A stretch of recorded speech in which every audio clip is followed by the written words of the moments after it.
If I told you a tech company just grew its revenue by 123% year over year, beat all the estimates, and raised its guidance to $40 billion, you'd assume the stock is just on a rocket ship. You'd assume they are popping champagne, for sure. Those are dream numbers. But with Supermicro Computer's Q2 2026 report, which just dropped yesterday, February 3rd, the story is so much messier. It's a huge contradiction. It really is. We're looking at a company that is, in effect, printing money, but struggling to keep any of it. That's the paradox, and that's what we need to figure out today. We are doing a deep dive into the SMCI Q2 earnings. We need to get past the headlines and understand how you can sell $12 billion of AI hardware in 3 months. And end up with margins that look more like a grocery store than a high-tech leader. Exactly. This isn't just about one company, is it? This feels like a signal for the entire AI hardware space. It is. It's a signal flare. The rules of the game are changing. We're moving from the buy everything at any cost phase to something a lot more ruthless. Okay, so let's start with the top line, because the numbers themselves are they're staggering. They reported $12.68 billion in revenue for the quarter. Just pause on that for a second. $12 billion in 90 days. That's a 123% increase year over year. And even quarter over quarter, it's up 153%. 153% in 3 months. How is that even physically possible? It sounds almost like a typo. Well, there is a little asterisk there. You have to remember what happened in Q1. They had that customer readiness issue. Right. The customers' data centers literally weren't ready for the hardware. Exactly. So about $1.5 billion of this quarter's revenue is actually spillover from the last one. It's deferred revenue finally hitting the books. Okay, but even if you take that out, the growth is still insane. Oh, it's massive.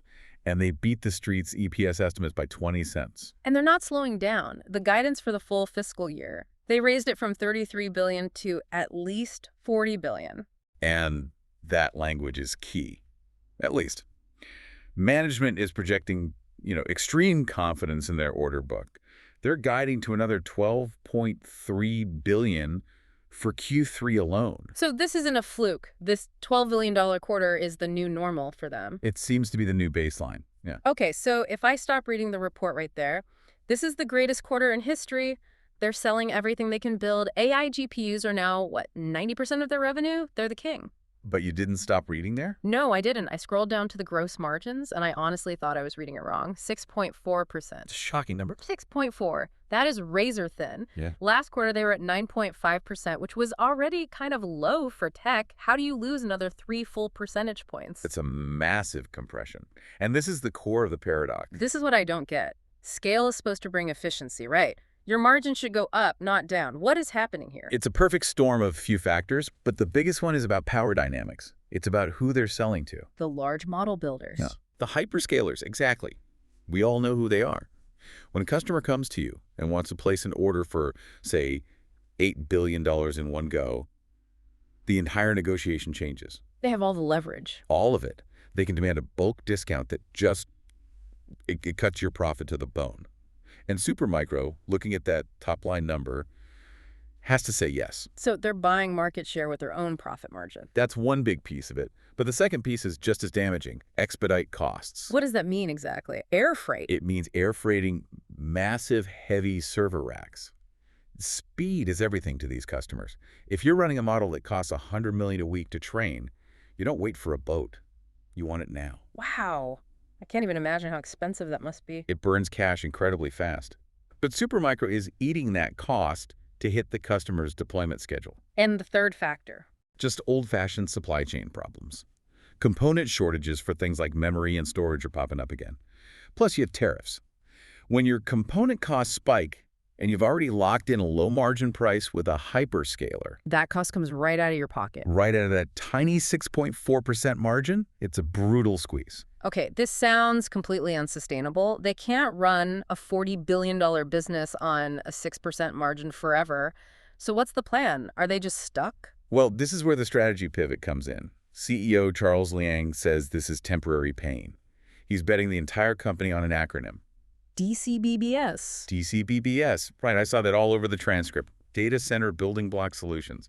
Yeah. Sounds a little clunky. It's not a great name, no, but the idea behind it is their only way out. So break it down for me. How is this different from just selling servers? Think about the physics. These new AI chips, the Blackwells, the Vera Rubins, They run so hot you literally can't cool them with air anymore. You have to use liquid cooling. The liquid cooling thing. I Yeah. keep hearing about this. And it's an engineering nightmare.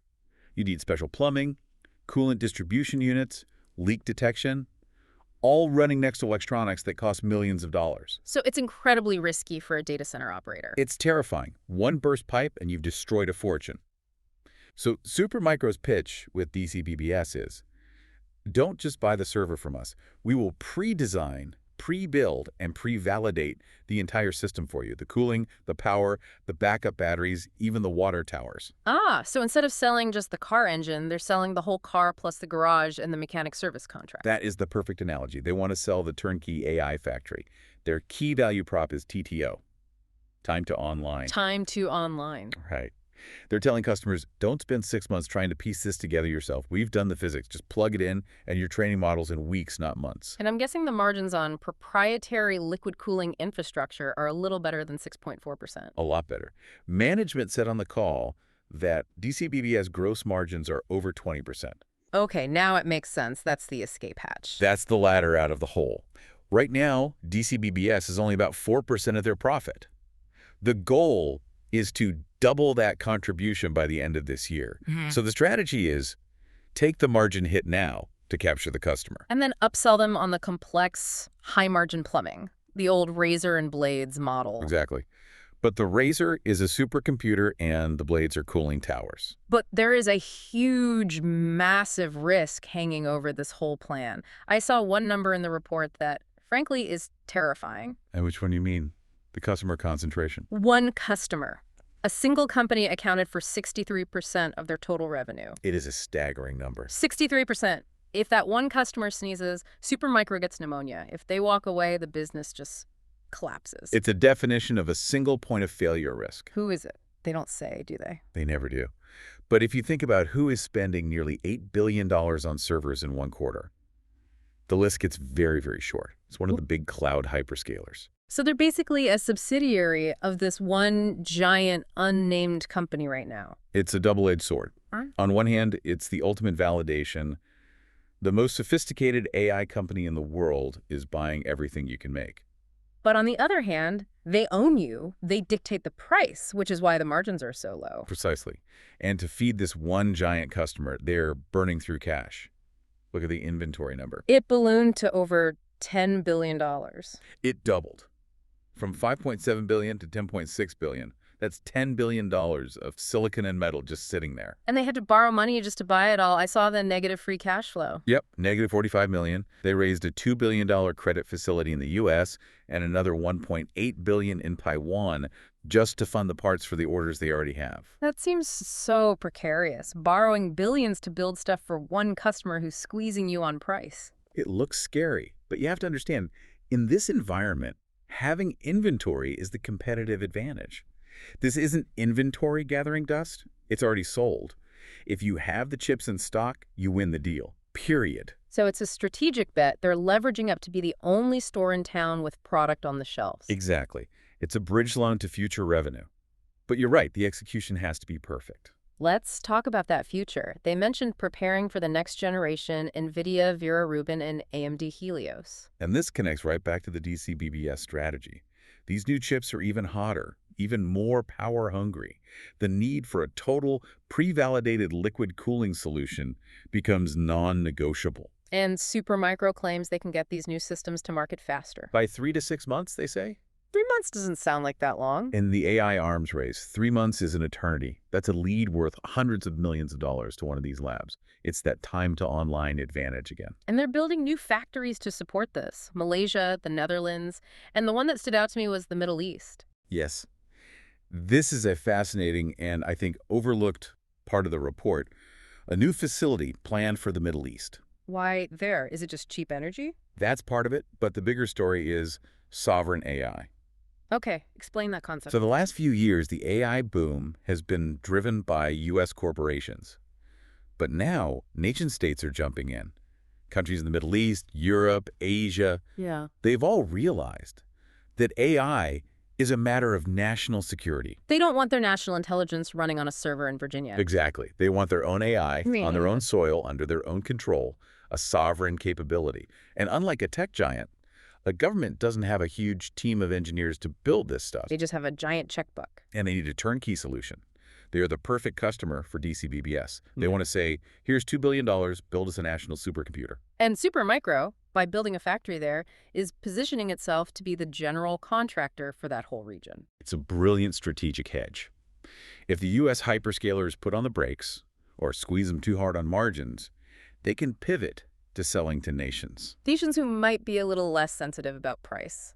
And a lot more concerned with speed and security. So if we bring it all together, we've got record revenue, but crushed margins. We've got a massive dependency on one customer, but a plan to escape with this DCBBS strategy and this new geopolitical angle. What's the final verdict? The verdict is that they're in a very dangerous but very necessary transition.